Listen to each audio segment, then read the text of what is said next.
Bonsoir et bienvenue dans le 22 minuit. Toute l'actu vue du Sud, voici les titres de ce journal. Renfort national pour le candidat au municipal, Jean-Pierre Moore. Le ministre Vincent Peillon descend lui apporter son soutien à l'occasion de son premier grand meeting à Montpellier. À Marseille, première sortie officielle pour le candidat Pape Diouf. Un bain de foule sous la pluie à 6 semaines du premier tour. La lutte contre l'exclusion passe par des choses simples comme un petit déjeuner. C'est le combat de la communauté Emmaüs à Marseille. Et puis, on le connaît footballeur, mais il est aussi acteur de sa propre web-série. Rod Fanny prépare-t-il sa reconversion? On en parlera.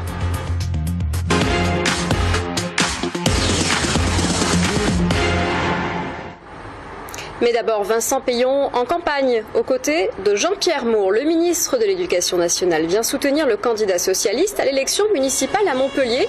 Pour son premier grand meeting ce soir, d'autres personnalités ont fait le déplacement, comme le député européen Europe Écologie Les Verts, José Bové, des socialistes et des écologistes unis derrière le président de l'agglomération de Montpellier, investi officiellement par le PS. Le ministre de l'Éducation nationale s'en réjouit. Ça n'a pas été simple. Pour Jean-Pierre Moore. Il faut rassembler tout le temps quand on est à gauche. Il faut rassembler son camp. Il faut rassembler au-delà de son camp après. Il faut le faire toujours avec humilité et en gardant sa ligne. Donc être intransigeant sur les projets pour la ville, la priorité à la jeunesse, les transports, le développement économique. Montpellier, c'est une ville qui a gagné dans les 20 dernières années. Elle doit continuer de gagner. C'est une ville jeune. C'est une ville avec des populations très différentes qui doivent toutes s'y sentir bien, quelle qu'elle soit. À Marseille, le candidat Pape Diouf a battu le pavé aujourd'hui. Une première sortie officielle en tant que tête d'une liste composée d'hommes de droite et de gauche. Celui qui veut changer la donne dans cette ville s'est rendu ce matin dans le quartier de Noailles, dans le 1er arrondissement. Marguerite Kioch était sur place. Un temps de chien et un candidat planqué sous son parapluie. Vous craignez la pluie ? Oui, assez, comme beaucoup de gens. Je suis assez fragile de ce point de vue-là, peut-être. Par contre, Pape Diouf ne craint pas de se lancer trop tard dans la campagne. Et s'il y a quelque chose qu'il possède déjà, c'est bien la notoriété, plus sportive que politique. Voilà, reviens à l'OM, mon père. Vous allez voter pour lui ? Sûrement. Le vote, comment on appelle ça, contestataire. Parcours classique de campagne dans Noailles, serrage de main, écoute des commerçants.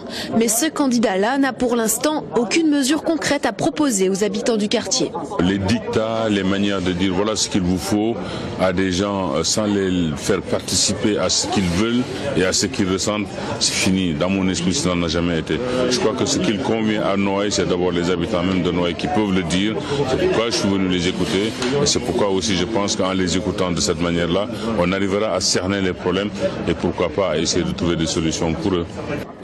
Suite de la balade, la foule et les journalistes disparaissent. Restent quelques membres du sursaut transfuge d'Europe Écologie Les Verts qui suivent l'ancien président de l'OM dans sa course à la mairie. Tout reste à faire pour construire cette liste citoyenne à tout juste 6 semaines du premier tour des élections municipales. La piste de l'homicide est privilégiée après la chute d'un homme d'un balcon hier matin à Marseille.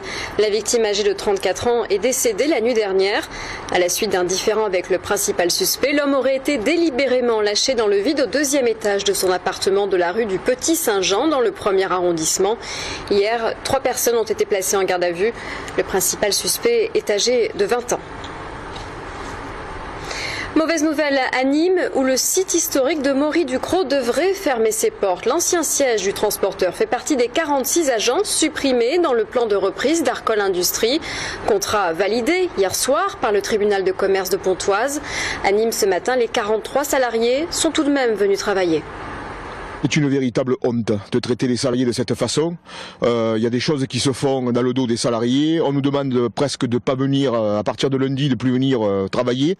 On nous jette comme des chiens après 35 ans de service. Ça va être terrible parce qu'au bout de 35 ans, trouver du travail ici dans le Gard, on le sait très bien que c'est difficile.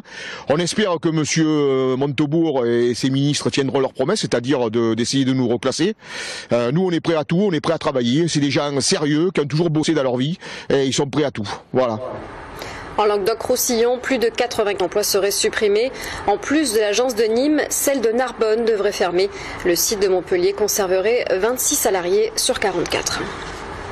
Pour offrir un court répit après une nuit passée dans la rue, la communauté Emmaüs se poste 4 jours par semaine en haut de la Canebière à Marseille pour distribuer un vrai petit déjeuner aux sans-abri. Depuis le début du mois, leur camionnette est là du mardi au vendredi jusqu'à 10h du matin. Le moment de prendre des forces, mais aussi de discuter et de partager. Sidonie Cano. 6h du matin, communauté d'Emmaüs à la Pointe-Rouge. Les compagnons sont sur le pont, récolte des invendus en boulangerie, préparation des boissons chaudes et chargement du camion. Pas de temps à perdre, il faut traverser la ville pour la distribution de petits-déj prévu dès 7h30 sur le haut de la Canebière. Un café chaud par temps de pluie comme aujourd'hui, c'est indispensable quand on vit dans la rue. Physiquement, c'est vrai que c'est indispensable. Et puis vous le voyez, ils discutent entre eux, c'est un peu un contact le matin, ça fait du bien, on voit les copains qui sont en galère. Et puis on peut voir d'autres personnes parce qu'il y a des gens aussi dans la rue qui peuvent s'arrêter pour discuter avec nous et boire un café. Donc il y a non seulement le fait d'avoir quelque chose dans le ventre, mais aussi quelque chose dans la tête avec un contact humain et un sourire. Vous voulez un café ? Allez. Ça fait du bien de commencer la journée avec un petit café. C'est accessible à tous, c'est gratuit. Un camion flambant neuf, et non, les compagnons créatifs et débrouillards ont totalement aménagé ce camion de ramassage en véritable café ambulant avec toutes les commodités, des couleurs flashy et le regard bienveillant de l'abbé Pierre. Il n'en fallait pas plus pour attirer l'attention. Le message est clair, ici vous trouverez la formule petit-déj offert et chaleur humaine. Parce qu'il y a des gens qui ont besoin de chaleur et le problème c'est qu'ils ne le demandent pas. Donc il faut carrément y aller directement sur la personne. L'idée de cette opération est née à la suite de la promulgation de l'arrêté anti-mendicité. C'est un symbole d'action et du refus de la misère à l'heure où l'on fête les 60 ans de l'appel de l'abbé Pierre lors de l'hiver 54. Le constat est alarmant. En 10 ans, en France, le nombre de SDF a doublé selon l'INSEE. Cet après-midi, la Fondation Abbé Pierre a présenté son 19e rapport sur le mal-logement en PACA. Un chiffre, à Marseille, 36 000 assignations pour expulsion de locataires sont en cours. Intempéries et le Morbihan et le Finistère sont toujours placés en vigilance rouge au cru. Ce soir, la nouvelle tempête arrivée en France hier a fini de traverser le pays à la mi-journée. Des cours d'eau ont débordé et le courant coupé dans plusieurs milliers de foyers la nuit dernière a finalement été rétabli dans le nord-ouest en fin de journée. Mais une nouvelle tempête est attendue cette nuit. En Bretagne, les habitants ne cachent pas leur ras-le-bol. Depuis Noël, on commence à en avoir marre parce que voilà quoi, les inondations, les gens commencent à en avoir ras-le-bol quoi. Parce qu'on peut pas faire ce qu'on veut, on peut pas avancer, voilà quoi. Moi j'habite au premier étage en fait, donc du coup j'ai vu par la fenêtre en fait en me réveillant, j'ai ouvert la fenêtre et j'ai vu que c'était pas possible de sortir, donc voilà. Et puis après on savait pas trop et ils nous ont dit que ça allait pas descendre tout de suite et qu'il fallait absolument être évacué, donc voilà. On passe au résumé de l'actualité en bref et en images avec Daphné Desjardins. L'affaire Karachi n'en finit pas de faire couler de l'encre. Les juges en charge du volet financier ont demandé la saisine de la Cour de justice de la République. Ils réclament une enquête sur l'ancien Premier ministre Édouard Balladur ainsi que sur son ministre de la Défense François Léotard. Selon les juges, les éléments recueillis rendraient nécessaire l'audition comme témoin assisté de Nicolas Sarkozy, ministre du Budget au moment des faits. Sur place à Tunis, François Hollande a fait partie des responsables étrangers invités aujourd'hui à la cérémonie de célébration de la nouvelle constitution tunisienne. Le président français, seul chef d'État européen présent, a déclaré à la tribune de l'Assemblée qu'il s'agit d'un texte majeur faisant honneur à la révolution tunisienne. Christiane Taubira a donné aujourd'hui son feu vert pour ouvrir une enquête interne sur le dysfonctionnement d'un fax au tribunal de Bobigny. Un problème d'encre de cet appareil avait alors permis la remise en liberté d'un meurtrier présumé. La ministre de la Justice a estimé que l'on ne peut pas consentir à des risques d'une telle nature.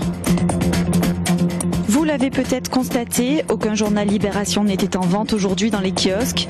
Les salariés du quotidien étaient en grève pour réclamer à nouveau le départ des dirigeants Philippe Nicolas et Nicolas Desmourans. Les grévistes dénoncent le plan d'économie surréaliste, selon eux, proposé par la direction. Une chute de 15% des ventes l'année dernière et 6 millions d'euros de dettes.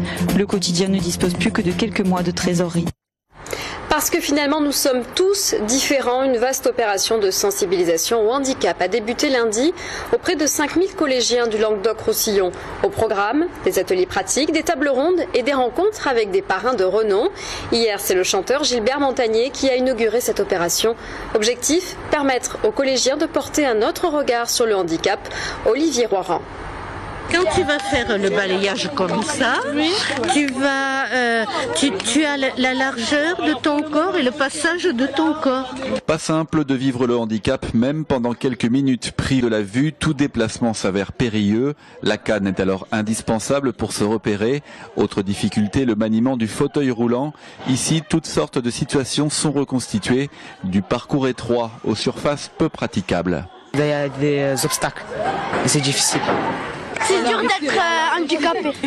Quand on se dit qu'il y a des personnes qui arrivent à faire ça tout le temps, franchement, oui, c'est difficile. C'est d'avancer et de tourner. D'essayer de tourner. Et pendant 3 semaines, des ateliers pratiques vont permettre à 5000 collégiens de l'Hérault et du Gard de mieux comprendre toutes les formes de handicap. Une sensibilisation à grande échelle lancée par un préfet, soutenu notamment par un de ses amis, chanteur depuis 42 ans. Il faut que les jeunes apprennent à vivre ensemble, pas comme les anciennes générations, parce qu'on est dans un monde où il y a trop de morosité.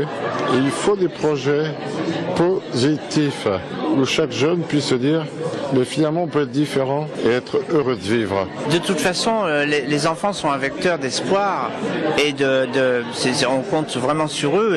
Et d'ailleurs, les enfants sont beaucoup plus réceptifs que les adultes souvent. Il y a moins de problèmes de coincerie d'esprit et de fermeture et tout ça avec les enfants.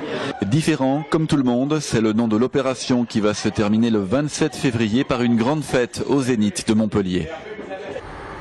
Tout autre chose, en plus d'être footballeur, Rod Fanny est aussi un passionné d'art et de cinéma. Il est par exemple acteur dans sa web-série intitulée Rodeo Nuts. Le défenseur olympien est l'invité demain de l'émission consacrée au court-métrage On va faire court, présenté par Cyril Brunet.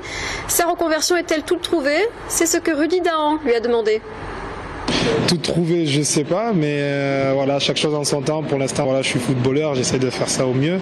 Et après, on verra par la suite quand j'aurai plus de temps pour passer à cette étape-là. Voilà, il y a des choses qui sont là depuis, comme j'ai dit, quelques temps, qu'on a tourné il y a quelques mois pendant les beaux jours. Et puis, on sortira ça sûrement très prochainement. Mais là, pour l'actu, tout de suite, il y a déjà le vidéoclip dont je te parlais.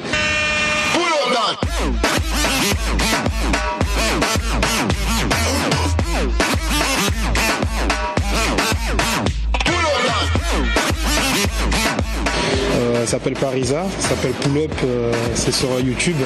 Donc voilà, allez voir, c'est un côté décalé, un côté marrant et le son est sympa, c'est un son un peu club.